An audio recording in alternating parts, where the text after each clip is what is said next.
சற்று முன் வெளியான தகவல், ரேஷன் அட்டைதாரருக்கு முக்கியமான தகவல் வெளியிடுத்து. அது என்னன்னு பார்க்க போறோம். நீங்க நம்ம சேனல சப்ஸ்கிரைப் பண்ணாம இருந்தீங்கன்னா, மறக்காம லைக் பண்ணிக்கோங்க, சப்ஸ்கிரைப் பண்ணிக்கோங்க. உங்க நண்பர்களுக்கு தெரியப்படுத்த ஷேர் பண்ணுங்க. அனைத்து ரேஷன் கடைகளிலும் பொங்கல் பரிசு தொகுப்புகள் வழங்கப்பட்டு வருகின்றன.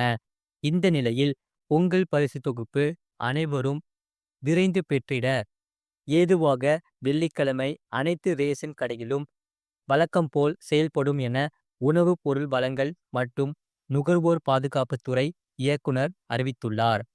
தமிழர் திருநாளாம் பொங்கல் பண்டிகை வருகிற 14, 15, 16 ஆகிய தேதிகளில் கொண்டாடப்பட உள்ளது.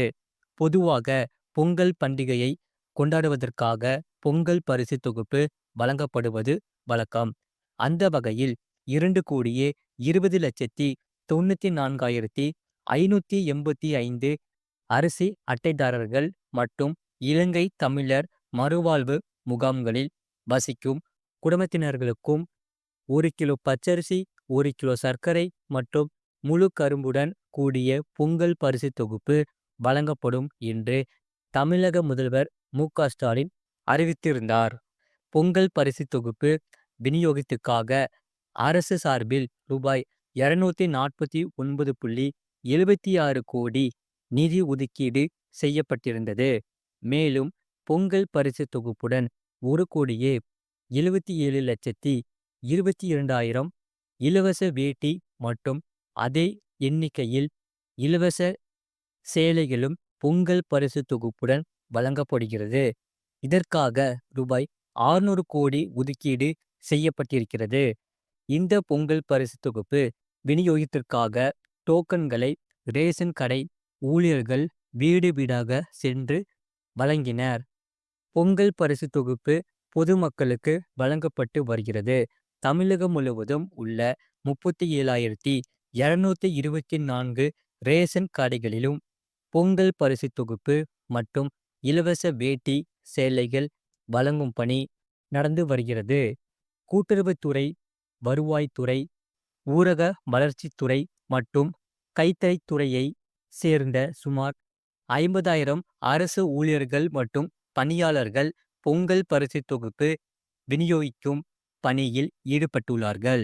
இந்நிலையில் அனைவரும் பொங்கல் பரிசு தொகுப்பை பெற வேண்டும் என்பதற்காக வெள்ளிக்கிழமை அனைத்து ரேஷன் கடைகளும் இயங்கும் என்று அரசு அறிவித்துள்ளது. உணவு பொருள் வழங்கல் மற்றும் நுகர்வோர் பாதுகாப்புத்துறை இயக்குனர் தா. மோகன் வெளியிட்டுள்ள அறிவிப்பில் கூறுகையில், தமிழர் திருநாளாம் தைப்பொங்கலை சிறப்பாக கொண்டாட வேண்டும் என்ற அடிப்படையில் முதலமைச்சர் அனைத்து அரிசி ரேஷன் அட்டைதாரர்கள் மற்றும் இலங்கை தமிழர் மறுவாழ்வு முகாம்களில் வசிக்கும் குடும்பங்களுக்கும் சேர்த்து மொத்தம் 2,20,94,585 ரேஷன் அட்டைதாரர்கள் பயன்பெறும் வகையில் பொங்கல் பரிசு தொகுப்பாக 1 கிலோ பச்சரிசி, 1 கிலோ சர்க்கரை மற்றும் ஒரு முழு நீலக்கரும்பு ஆகியவற்றை வழங்க ஆணையிட்டுள்ளார். மேலும் பொங்கல் பரிசுடன் விலையில்லா வேட்டி மற்றும் சேலை வழங்கவும் ஆணையிடப்பட்டு உள்ளது. அதன்படி அனைத்து ரேஷன் கடைகளிலும் பொங்கல் பரிசு தொகுப்புகள் வழங்கப்பட்டு வருகின்றன. இந்த நிலையில் பொங்கல் பரிசு தொகுப்பு அனைவரும் விரைவில் பெற்றிட ஏதுவாக வெள்ளிக்கிழமை அனைத்து ரேஷன் கடைகளிலும் வழக்கம் போல் செயல்படும் என அறிவிக்கப்படுகிறது. இவ்வாறு அதில் கூறப்பட்டுள்ளது. அது மட்டுமில்லாமல் கலைஞர் மகளிர் உரிமை தொகையில் முக்கியமான தகவல் வெளியிடுது.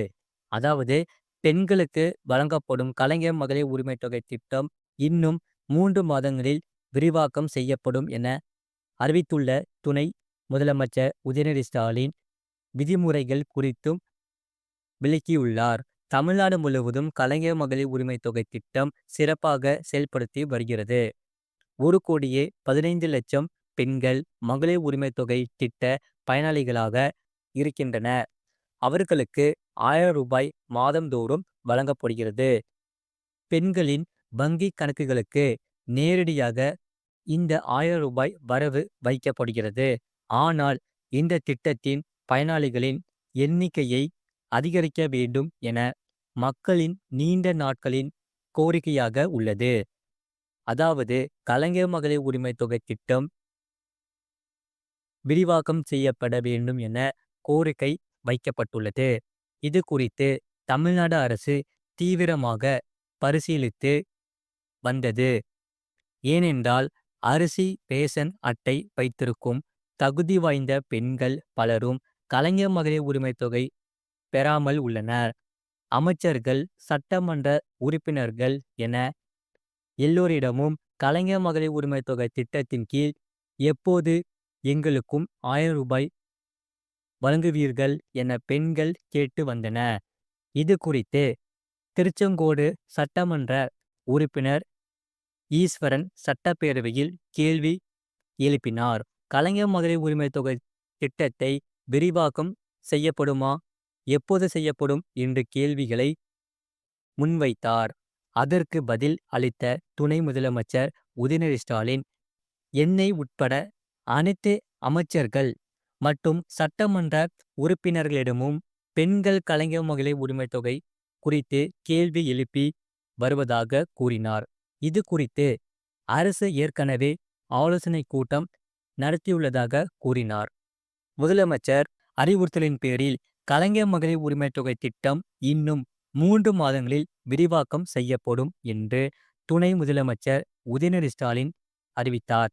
ஏற்கனவே வகுக்கப்பட்டுள்ள கலைஞர் மகளிர் உரிமை தொகை திட்டத்தின் விதிமுறைகளுக்கு உட்பட்டு பயனாளிகள் தேர்வு செய்யப்படுவார்கள் என்றும் அறிவித்தார்.